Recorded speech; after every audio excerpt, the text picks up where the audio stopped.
Welcome to CharityVillage Connects. I'm Mary Barrell.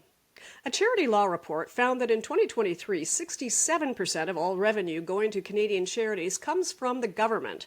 So a potential change in government with new policies and mandates can cause significant uncertainty among many nonprofits about their future revenue streams.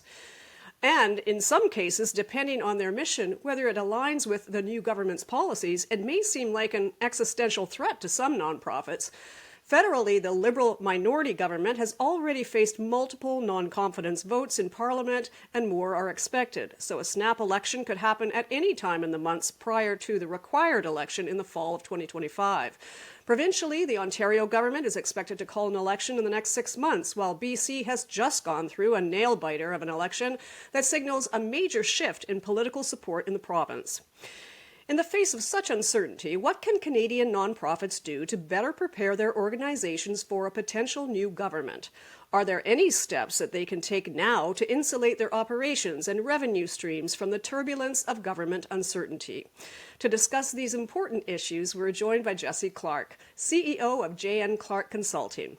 Jesse Clarke is a government funding expert on a mission to transform Canadian charities and nonprofits' relationship with government. Jesse brings over 20 years of experience in government and nonprofit leadership, including senior roles leading government relations and government funding strategies for several Canadian organizations. She's here today to share some tips on how to form successful relationships with government partners to secure new funding, keep the existing funds rolling in, and have champions at the decision-making table. Welcome to the podcast, Jesse. Thanks so much, Mary. I'm really pleased to be here today. Well, I think it's a timely discussion. Let's kick off by acknowledging that this is a real time of uncertainty in Canadian politics right now.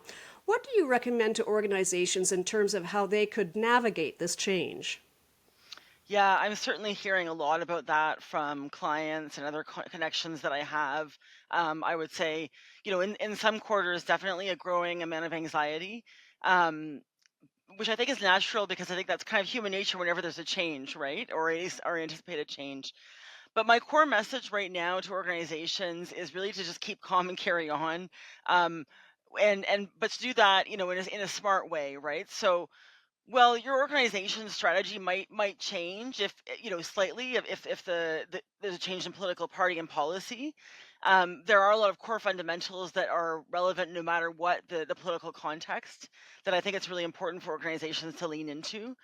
Um, there's three that I would highlight here. I mean, one of them is do your homework.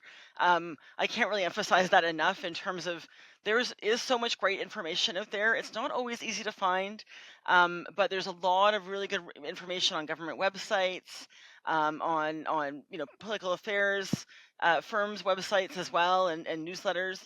So try and get a sense of who is leading on what positions are they taking, and as much as you can, try and get a sense of different parties and what you might be able to expect, and do a bit of sort of scenario planning. So really doing your homework, understanding who's responsible for what decisions. That's number one. And very closely related to that, I would say I would also recommend putting a strong emphasis on relationships. So you want to make sure that you have identified potential allies and champions, both within the sector in terms of other organizations you can collaborate with. I think advocacy is always done better with good company, but also in terms of within government, right?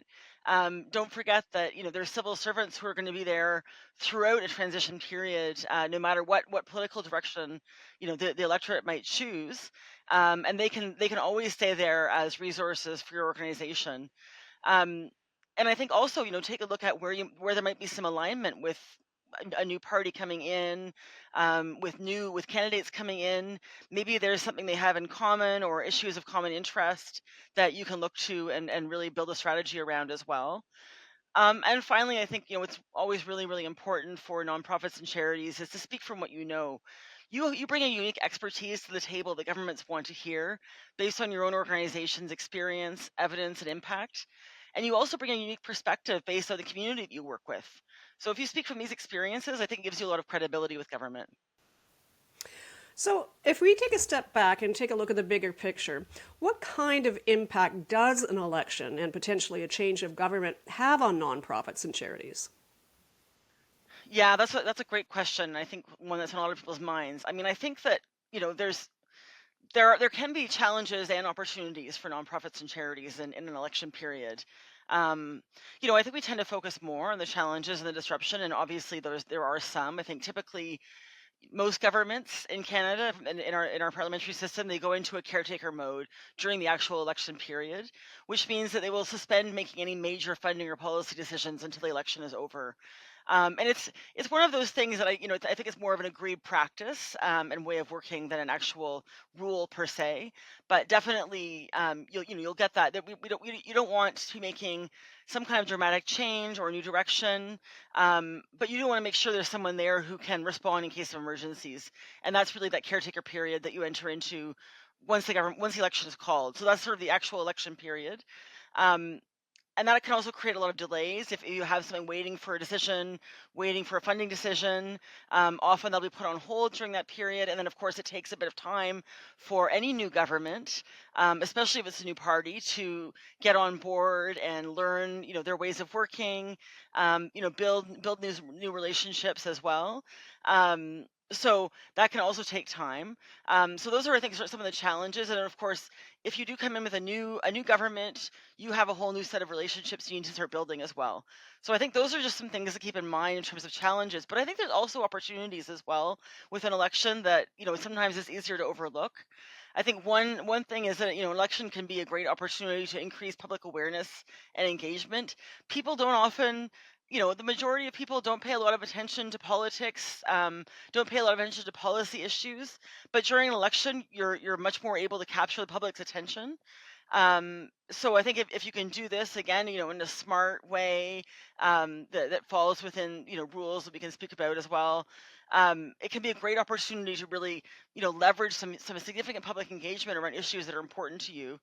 And again, really, again, this is an opportunity to really lean on those relationships that you already have with bureaucrats and civil servants, and to strengthen those relationships because they're going to be consistent, for during most of this period, before and after an election, and they can really help smooth the transition for your organization. So I think that's also an opportunity to really deepen those relationships and lean into those relationships as well. So you mentioned that as soon as an election is called, the government goes into this sort of caretaker sort of role with the senior bureaucrats in that sort of, I guess, sort of, you know, operating just in the state without any change being on the horizon until the new government is elected in.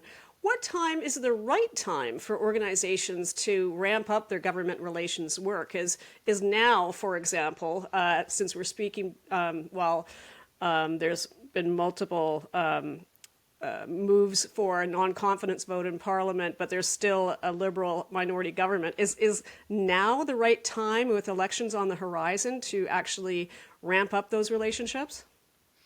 So I think, in that for that kind of a question, it sort of depends on which aspects. I think definitely it's the right time for some parts of the work and maybe not for some of the other parts of the work. So, specifically, I would say, and I certainly am getting this from people, who are very eager to get funding decisions settled and locked down. And certainly, this is a time when you may see government making some decisions because they often, frankly, and this has been, a trend for 20 years or more in Canada, like to have exciting new programs to announce on the eve of an election. So there can be opportunities that from that end of it. But I would say if you haven't already submitted, it's getting to be very tight, the timing. Not obviously not having a crystal ball, and we don't know when the next election will happen, but it's going to be getting harder. What I do think is really important to focus on, when there's an election on the horizon, like there is right now, definitely building those relationships. So I think there's a lot of value in having an opposition strategy, which sounds, perhaps very technical, but it's really just fundamentally knowing who are the stakeholders that you want to be engaging with, taking a look at their positions. Maybe there's an opportunity sometimes in this period as well to engage in platform development processes. Sometimes parties are reaching out and inviting submissions and engagement. So I think that can be a really great opportunity right now, to try and learn what you can on the positions on issues that are most relevant to your work. Certainly, once the election's launched, it'll be even easier to do that in a way, because that's when there often tends to be a lot more public information available on party platforms and plans.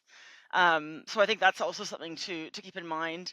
Um, in terms of government relations work, during elections, I think there's obviously certain rules that are triggered. We can talk about that. Imagine Canada has a great list of do's and don'ts, and we can speak further to that later on as well. But it is an opportunity. I think it's an opportunity to refresh yourself on those rules so that you're well prepared as well, and just to feel ready for any transition. Um, Also, because then as soon as that new government is announced, and as soon as the election takes place, that's also an opportunity. I think, again, it usually takes them a little bit of time to find their offices and phones and everything get settled in. But that's a time when you can be doing some research and be ready right out the gate to start meetings with new people coming in as well. Well, why don't we explore what some of those rules are, just on a high level? What kinds of activities can organizations engage in with government outside election times? But then, what are the rules within election times in terms of what one can do? Yeah, no, absolutely. So the biggest rule, I think, and the thing, really the rule of thumb when it comes to charitable engagement, and I want to just clarify as well. I mean, there are some very specific rules regarding charities, that don't necessarily apply to nonprofit organizations that are not registered charities. Certainly at the federal level, there are rules that are specific to charities.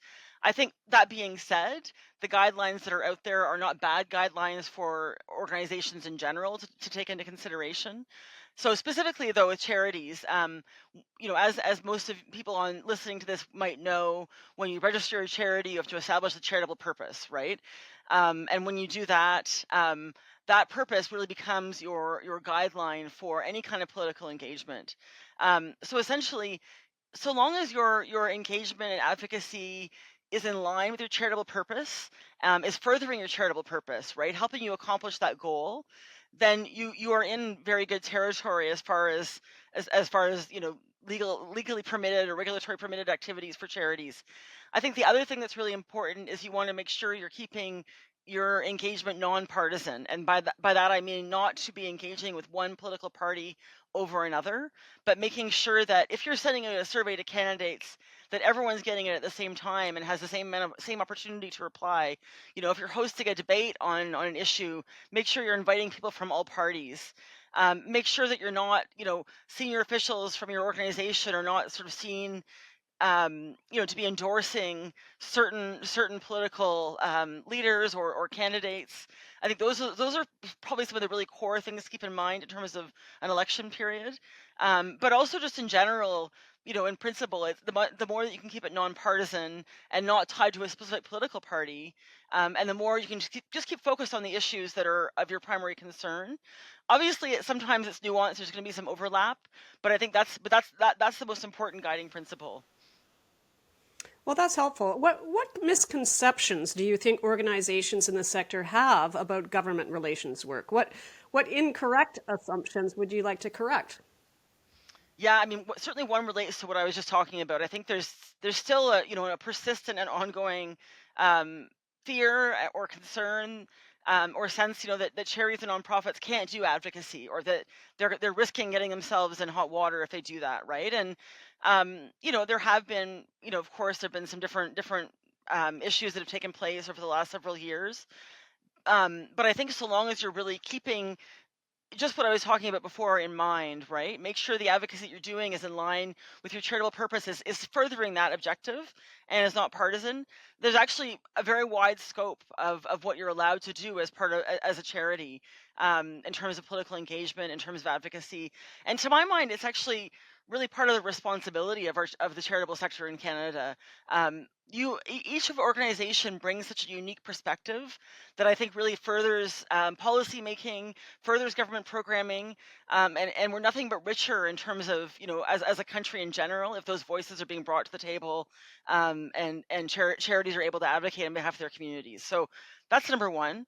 I think the number two that I hear a lot as well is that you can only find funding information on when you see an open call for proposals or on a government website. That might be the easiest and most obvious place, like I don't in a procurement site or in a government website call for proposals. But I think it's often one of the hardest ways to get funded. Those processes are often very competitive, and you'll be applying against often hundreds of other organizations, depending on kind of the scope of the work and the scope of the call. So I think really my advice there is that yes, of course you want to be looking for publicly available information, but you also want to be building relationships. You want to have existing relationships with government where they will point you to upcoming opportunities, give you a heads up, or tell you about opportunities that maybe aren't being posted publicly, for various reasons that you might need to be invited to apply for example. Um, and I think even more so, if you can really be, the more that you're in dialogue, the more you understand the goals the government is trying to accomplish, and the more you can be better positioned to see how your own organization's goals can align with those goals, and you can kind of find that, that happy fit, where there's overlap between those two areas. As a coach to organizations in their government relations and funding work, where do you see the biggest barriers or the biggest errors that get made? How do organizations improve in this work? I think they certainly feel, I guess, intimidated and perhaps feeling that they lack the expertise and they're afraid to put a foot wrong. Um, what would you like to clarify to them that some of the bigger things that they could improve on? Yeah, and I think you're absolutely right, Mary. I think that so many organizations are just thinking, I don't even know where to start, or can I even engage with government? I mean, or is it just something that I have to kind of let happen to me in terms of waiting for the latest update? But there actually is a lot you can do, and things that aren't necessarily that difficult either. So, in terms of barriers, one of the things that I see, I think in a lot of organizations, is just the fact that they haven't actually made a plan in terms of how to engage with government. Um, or if they have made a plan, it's just sitting on one person's desk. Really, what you want to do is you want to get everyone in the organization on board in understanding that this is an important relationship for your organization. It has a lot of potential. It also has risks. And really, you want everyone, as much as possible, to be aligned around what are the goals of the relationship. You don't have to necessarily force everyone to use the same talking points, but I think you should make sure that there's general clarity on what your goals are, for your government relations work, and make sure that there's, even across, your board, volunteers, all across the organization, there's a general understanding of what is your organization's relationship with government like, and where do you want it to be in future. So that's kind of a key recommendation I make to a lot of organizations. Um, and I think another one to keep in mind as well that can be a really common issue when organizations sort of begin their government engagement. It's really important to keep in mind that there's different functions within government, and it's really important that you're engaging people from all of those different areas. So I'm thinking about civil servants. You don't want to be just engaging civil servants and ignoring politicians, or engaging only with politicians and ignoring the civil servants. Both of those things can be very tricky for an organization. And you don't want to forget about the political staff, who are kind of these uniquely placed professionals who are there to work closely with politicians, but themselves can have much more of a sort of stakeholder engagement role, and they can be great allies for organizations who are trying to get a connection with the minister, for example. So I think the important thing here is to keep that coordination going. So I've been in that kind of situation myself, but in the past, where you know there may be someone much more senior in your organization who has a discussion, maybe a casual conversation with a cabinet minister or senior official, and then the bureaucrats call you up later and say, do you know what they talked about? Because they've asked us to try and action it, and we're not really sure what was said. And that's where, if you can make yourself an ally to bureaucrats, you can really become, a great tool for your organization as well. And say, look, we'll figure this out together. We'll make sure that we get to a place where everybody's happy. That's really what you're trying to achieve. Is having that communication at different levels, but a lot of communication, and be open and transparent. With your government partners to the extent that it is possible, for sure. Well, those are really great recommendations. I'm wondering if the advice is different when you're dealing with a small organization that doesn't necessarily have a person in-house that's going to be your government relations key player. What strategies can they use to put their much more limited resources to work when it comes to building a relationship with government? Yeah, well, absolutely. And I think that's the majority of organizations, frankly, Mary, as I'm sure you know, right? Very few have, people who are appointed to specifically work on government relations. Maybe it's growing a little bit, but I think it's many organizations. This is something people are doing, off the side of their desks. So there's a couple of things that come to mind for me. I think one is that we're really lucky in Canada, and that there are some really great, kind of industry associations and networks out there, at the provincial level, at the federal level, that offer free advice, tools, insights and training, that host events and networking opportunities. So I think definitely encourage people to seek out those kinds of opportunities, because that's a way where you can, kind of get your own small organization's voice to be leveraged and to be amplified, when you're coordinating, collaborating with others, and also just get access to some of the resources that are out there. So that's one thing I'd recommend. The other thing is that I think, it's not. I think sometimes people think that, oh, we have to have someone who's a specialist and develop all these specialized resources, for government, when you actually might have a lot more already existing within your organization than you realize, right? One of the exercises I've done with people in some of the courses I've done is do an asset mapping exercise, where you take a look at what are all the existing things you're doing already. Are there reports that are being generated for other funders, or is there a newsletter? Are there events taking place that you could also be leveraging for your government relationships? So you don't need to be adding on, whole new specialized things, but bringing your government partners into some of the other activities that are already taking place can be a great way to really start building those relationships. So we're talking about building relationships, but ultimately the reason why we're doing that is in part because, we know that Canadian charities are so dependent on government funding for their ongoing revenue. Do you have any recommendations when it comes to actually securing government funding that you think would help organizations become more successful? So I think, definitely there's a lot of things that I recommend. Some of it just builds on some of the principles I was talking about before, like, doing your homework and having those relationships, which I've already gone into a bit. And part of that is so that you can, get a bit of an advance notice, because sometimes when they launch a call for proposals, they'll say, oh, you have 4 weeks to put this complex program together, and put together a coalition. So it's always helpful if you've been, aware that this is coming, and you've done a bit of homework in advance, and have some of that lined up. So if that's possible, then the more that's possible, the better. Um, I would say, once, if there is an open call for proposals, that's a particular opportunity, definitely. I would really, in that situation, I would encourage you to, and this seems obvious, but really read everything in great detail, because there's often sort of 3 or 4 layers of pages you'll find in these RFPs that list eligibility requirements, telling you what kind of documentation you have to have in place. And so you want to make sure you're not going to be disqualified by something, really basic, because that's incredibly frustrating when your organization has put all this work in.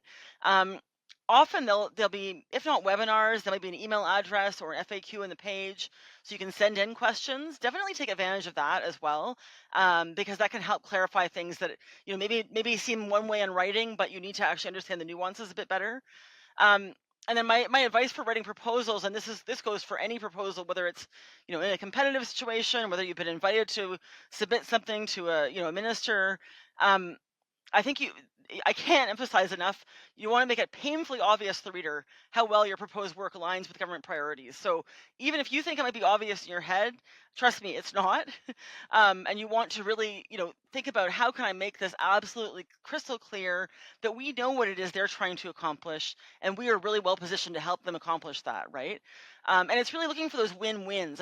That's when I say, if the stars align, or you can find those win-wins with government, when you can, you are about, you're supporting a particular issue, or you're trying to create opportunities in a particular community, and you can find that alignment with what government also is trying to do, it can be really, really exciting. That's where you can really see some magic happen around funding, definitely.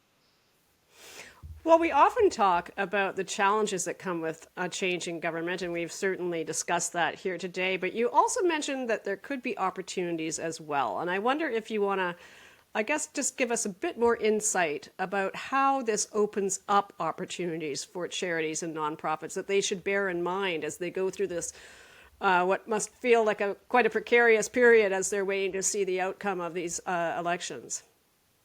No, absolutely, and I mean, I understand completely the the concerns and anxiety that's out there. And of course, as we've said, there are challenges, but yeah, there's definitely some opportunities. I think one of the things that can be kind of exciting with a change in government is that there can be a fresh start. For certain issues, you may have had that same conversation with an MP or cabinet minister several times without being able to get anywhere. But you'll have the opportunity maybe to come to somebody who has a fresh perspective on the issue, or maybe approaching it from a completely different way. So I think that's something that's really exciting. I think especially in the early stages as well of a new government coming in, particularly if there's a change in government, it can be quite exciting because there's a lot of openness to sort of engaging with stakeholders and figuring out what's going on, wanting to get a lay of the land, wanting to figure out who their trusted partners can be for collaboration. So it's that those first few weeks and few months are really kind of an exciting time to look for allies and champions. You might find some unexpected alignment, on core issues. I've seen, without going into sort of specific examples from my own work, but I've certainly seen that where you've had a minister come in, and people might have been assuming that they wouldn't be interested in this topic, but actually it turns out that they, because of something they've done in their own professional history, they actually really get that topic and are excited about it. And if you can position yourself appropriately, you can really accomplish some great things. So I think that's the other thing. Sometimes, I think we tend to default to sort of being afraid and worried about what might happen with change, and it's always uncomfortable. But I think sometimes it opens up whole kind of new areas of opportunity and collaboration that you might not be expecting. Well, thank you, Jesse, for your keen insight and your expertise and your wise advice to nonprofits and charities across Canada. It's so helpful as we navigate these rather uncertain times. Thanks for joining Charity Village Connects. No, my pleasure, and definitely, I encourage everyone, you don't need to fall down the social media rabbit holes too much, but if you can, just keep a quick eye on things and have some searches set up for issues you're concerned with. It's just good to be able to stay kind of fresh and connected and informed during the course of these very uncertain times that we're navigating right now. It's a new way to pay attention to an election campaign as well, too. Well, thank you so much, Jesse.